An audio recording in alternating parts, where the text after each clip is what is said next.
It's our pleasure and privilege to welcome our panelists for this session, The Devil Wears Pinstripe. May I welcome on the stage Ravi Subramanian, Rakesh Maria,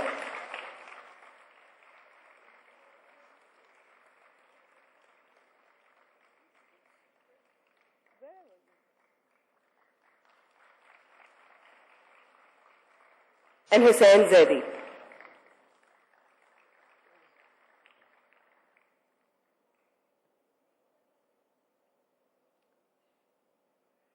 In 2001, after the Twin Towers were attacked, eminent novelist Martin Amis said, "The novel is dead." What he meant was that real life had become so dramatic that it would become difficult for novelists to come up with something even more imaginative or more creative than what we had all just seen.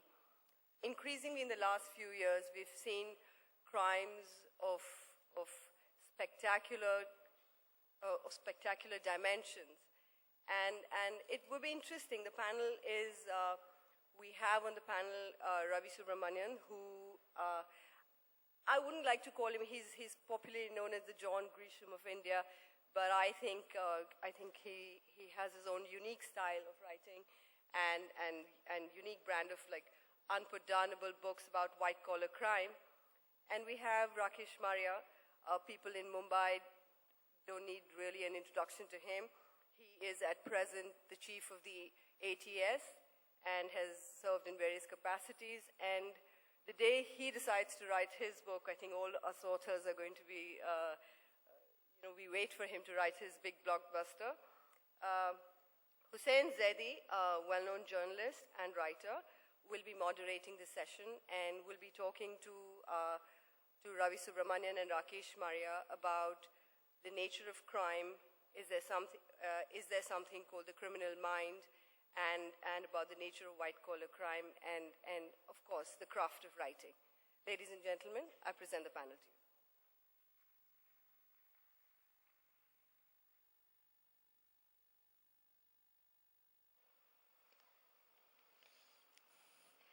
Hello. Welcome, Ravi, and welcome, Mr. Maria. It's so nice to have Mr. Subramanian, who has written fantastic books, bestsellers, Bankrupt, The Bankster, and Devil in Pinstripes. I don't know if Meenal mentioned to you that he is John Grisham. What John Grisham is to legal fraternity in US, he is to this banking industry in India. His books are simply, unputdownable, and I think that's an understatement. Thank you.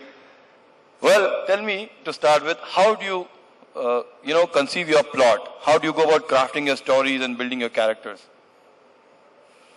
Hussain, first of all, I'm not that old, so Mr. Subramanian sounds...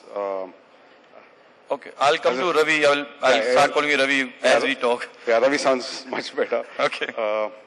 Okay, in terms of books, well,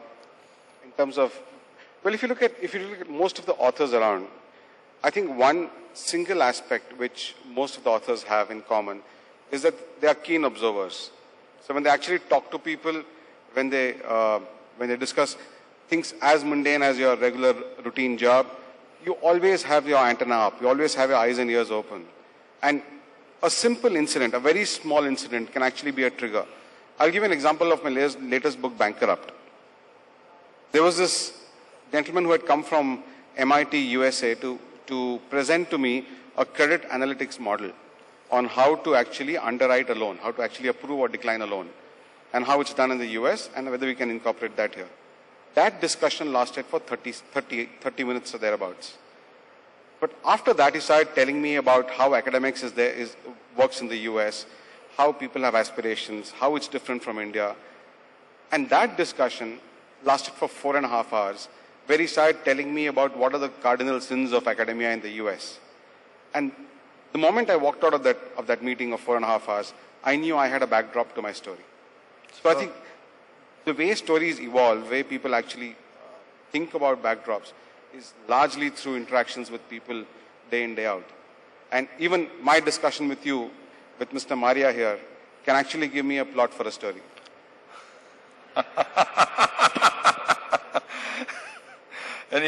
So you are a storyteller. I mean, like every person you meet or every situation that you get into, you think of a story in that. Of course, stories do evolve from discussions. In fact, if you look at all my books, most of them are drawn on incidents which have happened to somebody in real life. May not be to the same individual, but to different people across the spectrum.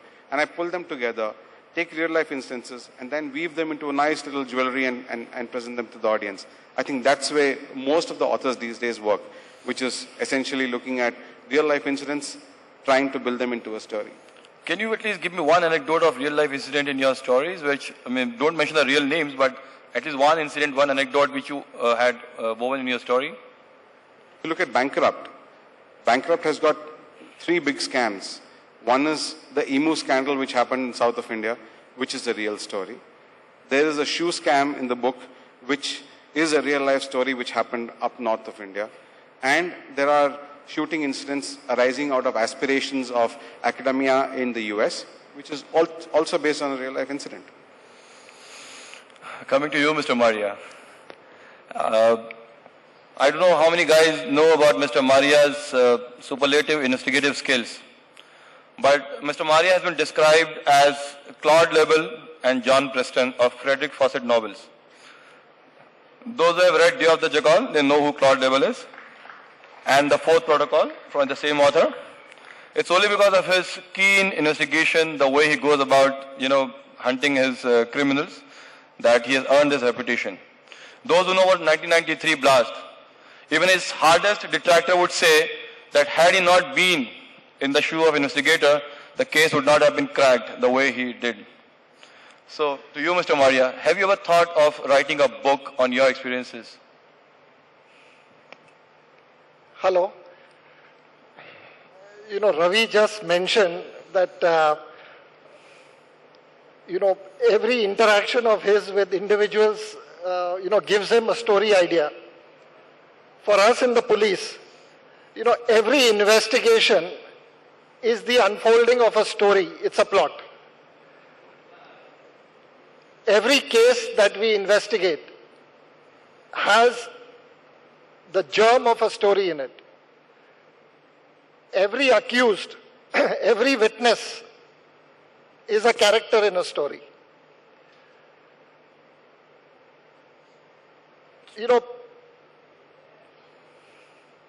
People ask me whether I am going to write a book. Yes, I do want to write a book because, when we investigate a case and we put up a charge sheet and the matter comes in court, what you see in the court is the bare facts. But there is so much more to the investigation. There are, the human side to that investigation, the dead ends that we reach, the frustrations which are there. It's unbelievable.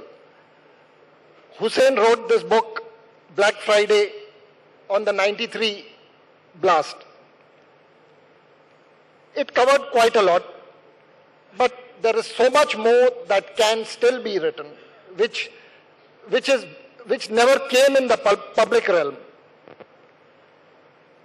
You take Adrian and Katie Iyer on 26/11, their book on 26/11. There's so much more which happened that night, which hasn't been written.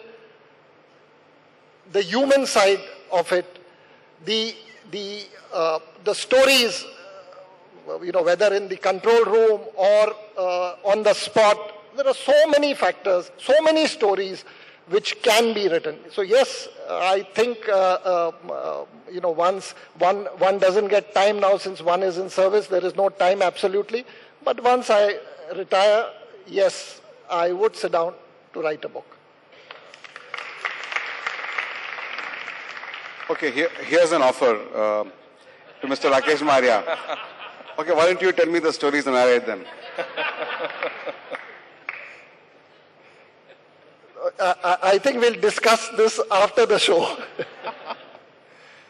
Mr. Bhatia, you have been Joint Commissioner Crime, where Economic Officers Wing was under you. You must have seen so many white-collar criminals, and you must have seen so many criminals who use technology or they use their education to scam the people and make money out of that. What is the very remarkable thing that you've seen which you find is unforgettable, has not been written or reported about so far? A changing profile of white-collar criminal. You see, in the conservative crime, robberies, dacoities, the underworld crime, you see, the perpetrators of the crime know that they are going to be caught. They know someday or the other they will be caught. In white-collar crime, the common thread which runs through all the scams, all the cheating cases, is this thought in the mind of the criminal that he will never be caught. The scamsters are all educated, because if you are not educated, you would not indulge in that type of crime. So white-collar criminals have this feeling that they shall never get caught. So they plan out the scheme in such a manner that they try to evade detection. But the moment this case comes to the police, it is the easiest case to detect.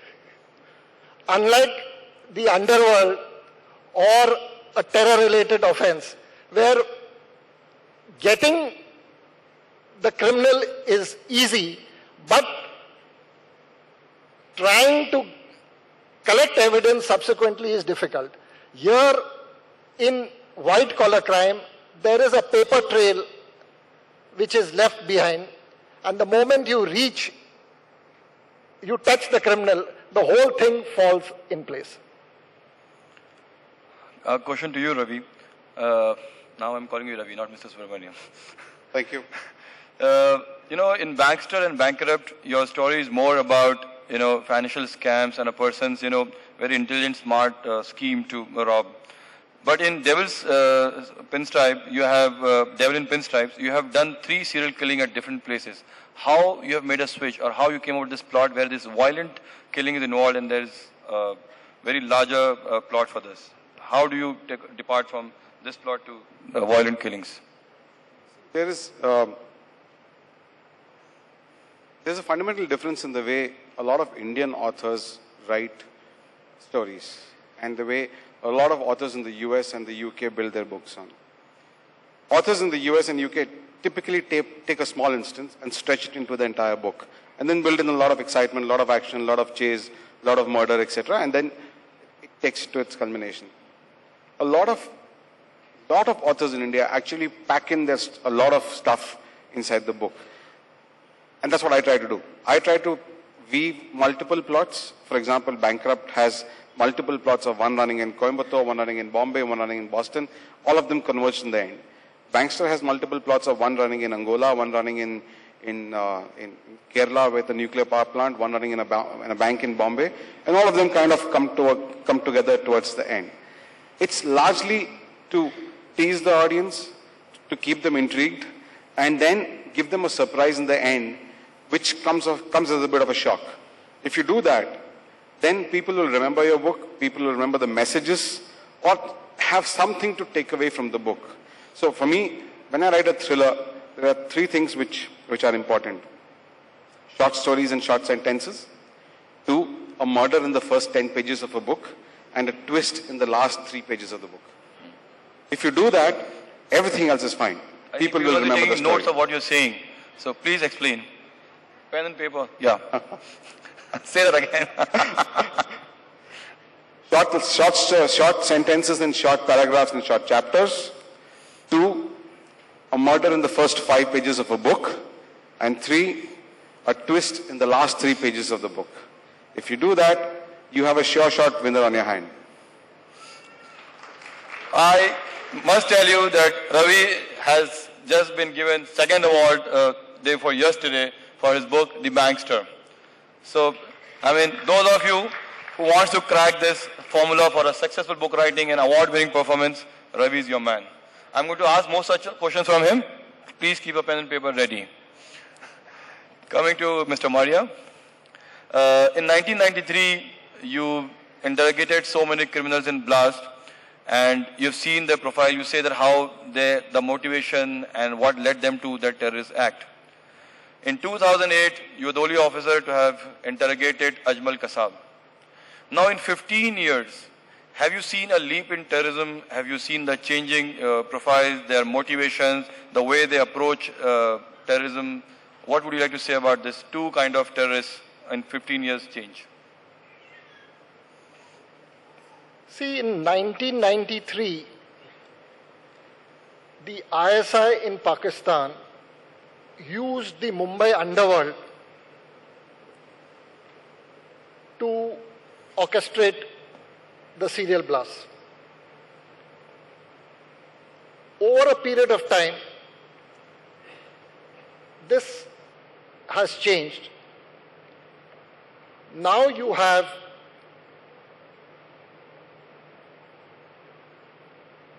youngsters who are radicalized. Unlike the 93 accused, where most of them had previous cases registered against them, today's terrorist, he does not smoke, he does not drink, he does not gamble, he does not womanize, is totally committed to the cause. The terror modules are very small. In 93, we charge sheeted 121 accused. 121 people were charge sheeted in 93. Out of the 121, we managed to get conviction for 100 accused.